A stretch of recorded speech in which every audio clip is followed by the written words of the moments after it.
யாழ்ப்பாணத்திலே தங்களுக்கு காணி வேண்டும் என்று வானந்துறையைச் சேர்ந்த கொழும்பைச் சேர்ந்த சிங்கள சமூகத்தைச் சேர்ந்தவர்கள் விண்ணப்பம் செய்திருப்பதாக ஆண் போலீசாரால் தாக்கப்பட்டு மிக மோசமாக பாலியல் ரீதியாக துன்புறுத்தப்பட்டிருக்கிறார்.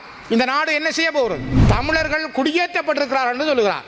நான் நினைக்கிறேன் அவர் வரலாற்றை படிக்க வேணும். முதல் நீங்கள் உங்களோட NPP ஊடக இணைப்பாளருக்கு வகுப்படுக்க வேணும். அவருக்கு முதல் கல்வியை போதியுங்க. இன்றைக்கு நீங்கள் நீர்கொழும்பை பார்த்தால் தமிழர்கள் சிங்களவர்களாக அவர்கள் மாற்றப்பட்டிருக்கிறார்கள். அங்கே தமிழர்கள் தான் வாழ்ந்தார்கள். உதாரணம் பெர்னாண்டோ புள்ளே, அவருக்கு தமிழ் தெரியாது, ஆனால் அவருடைய பரம்பரை தமிழ். தயவு செய்து யோசியுங்கள். எந்த போலீஸ் நிப்பாட்டப்பட்டார், அவருக்கு என்ன நடவடிக்கை எடுக்கப்பட்டிருக்கிறது, அதுக்கான செயல்பாடு என்ன, உடனடி நடவடிக்கை என்ன, எவ்வாறு காணி கேட்கிறார்களோ அல்ல காணி வேண்டும் என்று சொல்கிறார்களோ அதே போல அனுராதபுரத்திலும் அல்லது ஏனைய திருவோணமலையிலும் அல்லது அம்பாறை மாவட்டத்தில் கனகரத்தினம் தோட்டத்திலும் வாழ்ந்த மக்களை உடன் குடியேற்றுங்கள். இந்த நலன்புரி நடவடிக்கைகள் சரியான முறையில் மக்களுக்கு சென்றடைகிறதா, அவர்கள் அதனை அனுபவிக்கிறார்களா என்பது கேள்விக்குறியாக இருக்கிறது.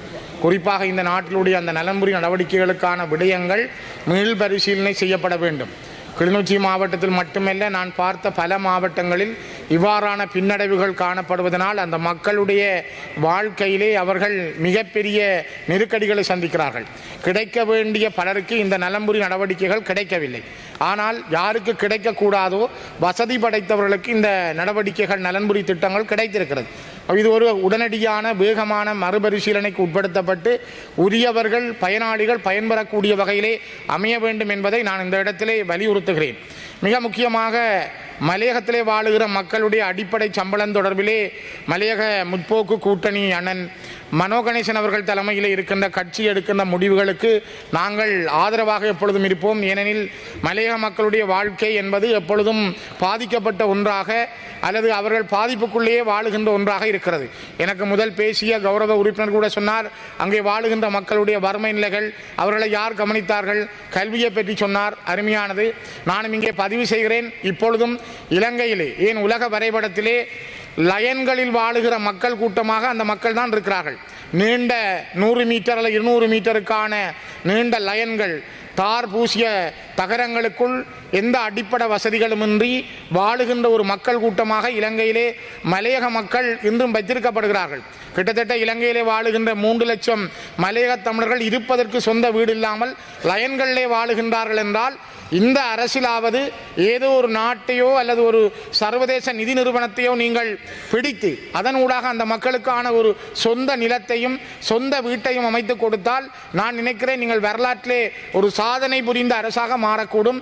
ஆகவே அந்த மக்களுடைய வாழ்க்கை மாற்றம் வேண்டும், அந்த மக்களுடைய வாழ்க்கையிலே மாற்றங்களை நோக்கிய நகர்வுகள் வேண்டும் என்பதை நான் இந்த இடத்திலே பதிவு செய்கிறேன். முக்கியமாக அவருடைய சம்பளம், நாங்கள் இன்று பலருடைய சம்பளங்களை பற்றி பேசுகிறோம்.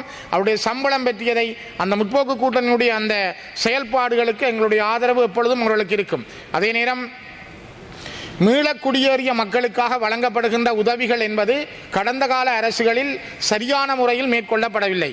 குறிப்பாக வடக்கு கிழக்கு மாவட்டங்களில் இருந்த 8 மாவட்டங்களிலும் இருக்கிற மக்கள் பெரும்பாலானவர்கள் தாங்கள் மீள்குடியேறிய பொழுது அவர்களுக்கு 1.5 லட்சத்திலிருந்து 2.5-3 லட்சம் வரைக்குமான அழிவு பணமாக அந்த மீள்குடியேற்ற நிதி அவர்களுக்கு வழங்கப்பட்டது. ஆனால் பல மாவட்டங்களில் அது சரியான முறையில் கணக்கிடப்படவில்லை, வழங்கப்படவில்லை.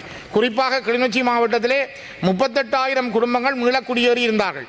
இதிலே 11,791 பேருக்கு மட்டுமே இந்த மீளக்குடியேற்ற நிதி வழங்கப்பட்டிருக்கிறது. மிகுதி 26,209 பேருக்கு இதுவரை வழங்கப்படவில்லை. மட்டக்களப்பு மாவட்டத்தினுடைய வாகரை பிரதேசத்திலே இடம்பெயர்ந்தவர்கள், வவுனியா மாவட்டத்தினுடைய வடக்கு பகுதியிலே இடம்பெயர்ந்தவர்கள், முல்லைத்தீவு மாவட்டம் முழுமையாக இடம்பெயர்ந்தவர்கள், கிளிநொச்சி மாவட்டம் முழுமையாக இடம்பெயர்ந்தவர்கள், மன்னாரின் ஒரு பகுதி மடுவோடு சேர்ந்தவர்கள், யாழ்ப்பாணத்தினுடைய யாழ்ப்பாணம் வடமராட்சி கிழக்கைச் சேர்ந்தவர்கள் என்று பல்தரப்பட்ட இடங்களில் வாழுகின்ற மக்கள், திருவோணமலை மாவட்டம் அம்பாறை மாவட்டத்தில் இருக்கின்ற மக்கள் மீள குடியேறிய பொழுது அவர்களுக்கான அந்த அழிவு நிதி என்று சொல்லப்படுகிற இந்த பணம் வழங்கப்படாமல் இருக்கிறது. இந்த அரசின் காலத்திலாவது ஒரு நீதியான முறையில் அந்தந்த மாவட்ட அரசாங்க அதிபர்கள் அதற்கான விழிப்புணர்வை அந்த மக்களுக்கு வழங்க வேண்டும். இது அரச ஊழியர்களுக்கு மட்டுமல்ல, இது பொதுவாக மீள்குடியேறிய அத்தனை மக்களுக்கும் உரியது. ஆனால் அந்த மக்களுக்கு வழங்கப்படவில்லை. ஏன் அந்த மக்கள் இன்று வரை திரிகிறார்கள்? அதுக்கான படிவங்கள் நிரப்புவதற்கே நிறைய பணத்தை அவர்கள் செலவழிக்க வேண்டியிருக்கிறது. இலகுவான முறையில் அந்த மீள்குடியேற்றிய ரேப்பியா என்ற அமைப்பு இருந்த பொழுது சரியாக செய்யவில்லை என்ற குறைபாடு இருக்கிறது. ஆகவே இலகுவாக மக்கள் ஒரு கிராம அலுவலருக்கு ஊடாக பிரதேச செயலாளருக்கு ஊடாக அந்த படிவங்களை நிரப்பி தங்களுக்கான அந்த உதவியை பெற்றுக்கொள்வதற்கான அந்த மீள்குடியேற்ற நிதியை பெற்றுக்கொள்வதற்கான வசதியை அரசு உடன் செய்ய வேண்டும். இது அந்த மக்களுக்குரிய அடிப்படை உரிமை. இவ்வளவு காலமும் அது தடுக்கப்பட்டிருக்கிறது. தடுக்கப்பட்டது கிடைக்க வேண்டும் என்பதற்காகவே நான் இந்த இடத்தில் வலியுறுத்துகிறேன். மிக முக்கியமாக மக்களுடைய பிரச்சனைகள் இந்த அரசு கவனத்திலே கொள்ளுகிறது. அது ஒரு நல்ல விஷயம். நீங்கள் பெரும்பான்மையோடு இருக்கிறீர்கள். சிங்கள மக்களுடைய அமோகமான ஆதரவை பெற்றிருக்கிறீர்கள். இன்று சிங்கள இளைஞர்கள், சிங்கள யுவதிகள், சிங்கள மக்கள் உங்களுடைய நடவடிக்கைகளை உன்னிப்பாக பார்க்கிறார்கள். தமிழர்களுக்கான ஒரு அரசியல் தீர்வு விடயத்தில் கூட நீங்கள் எடுக்கின்ற விடயங்களில் அவருடைய பூரண ஆதரவு இருக்கும். ஏனென்றால் சிங்கள மக்கள் இன்று பொதுவாக ஒரு நேர் மனப்பாங்கோடு சிந்திக்கின்ற தன்மையை வந்திருக்கிறது. அந்த நிலையை நீங்கள் இன்னும் வளர்த்தெடுங்கள். ஆனால் துரதிர்ஷ்டவசமாக சில சம்பவங்கள் நடந்து வருகின்றன. நேற்று முன்தினம் கூட அம்பாறை மாவட்டத்தில் என்னுடைய சகோதர பாராளுமன்ற உறுப்பினர் கவீந்திரன் கோடீஸ்வரன் நேற்று இங்கே பிரஸ்தாபித்திருந்தார். கல்முனையில் இருக்கிற நீலாவணை போலீஸ் நிலையத்திலே ஒரு பெண் கிட்டத்தட்ட 7 மணியில் மாலை 4 மணியிலிருந்து இரவு 9 மணி மட்டும் பெண் போலீசார் இல்லாமல் ஆண் போலீசாரால் தாக்கப்பட்டு மிக மோசமாக பாலியல் ரீதியாக துன்புறுத்தப்பட்டிருக்கிறார். இந்த நாடு என்ன செய்ய போகிறது? அவருக்கு என்ன தீர்வு சொல்ல போகிறது? அதற்கான நீதி என்ன? எந்த போலீஸ் நிப்பாட்டப்பட்டார்? அவருக்கு என்ன நடவடிக்கை எடுக்கப்பட்டிருக்கிறது? அதுக்கான செயல்பாடு என்ன? உடனடி நடவடிக்கை என்ன? தயவு செய்து சிந்தியுங்கள். இது இந்த நாட்டில் இருக்கிற, நான் நினைக்கிறேன், உங்களுடைய நல்லெண்ணங்களை இந்த அரசுடைய சீர்மியமான நடவடிக்கைகளை போலீசார் குழப்புகிறார்களோ என்று எனக்கு என்ன தோன்றுகின்றது. அதே நேரம் கௌரவ தலைமை தாங்கும் உறுப்பினர்களே, இங்கே இன்னொரு விடயத்தை நான் முக்கியமாக சொல்ல வேண்டும். நான் நேற்றைய தினம் யாழ்ப்பாண பத்திரிகைகளில் ஒரு செய்தியை பார்வையிட்டேன். யாழ்ப்பாணத்திலே தங்களுக்கு காணி வேண்டும் என்று வானந்துறையைச் சேர்ந்த, கொழும்பைச் சேர்ந்த சிங்கள சமூகத்தைச் சேர்ந்தவர்கள் விண்ணப்பம் செய்திருப்பதாக பத்திரிகைகளில் செய்தி வந்திருக்கிறது. அதே நேரம் நீங்கள் இன்னொரு செய்தியை நான் பார்த்தேன்.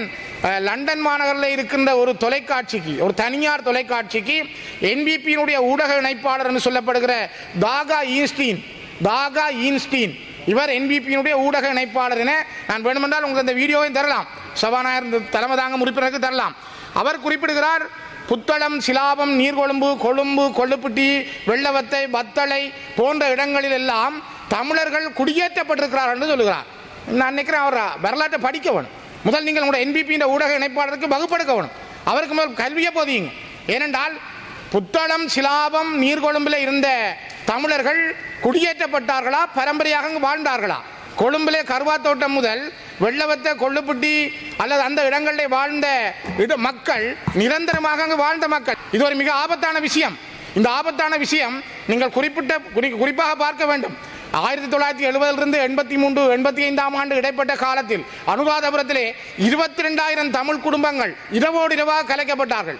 83 ஆண்டில் மலையகத்திலிருந்து 2,000 குடும்பங்கள் கொத்து கொத்தாக கலைக்கப்பட்டார்கள். அவர்கள் மீளக்குடியேற அனுமதிக்க வேண்டும் அரசாங்கம்.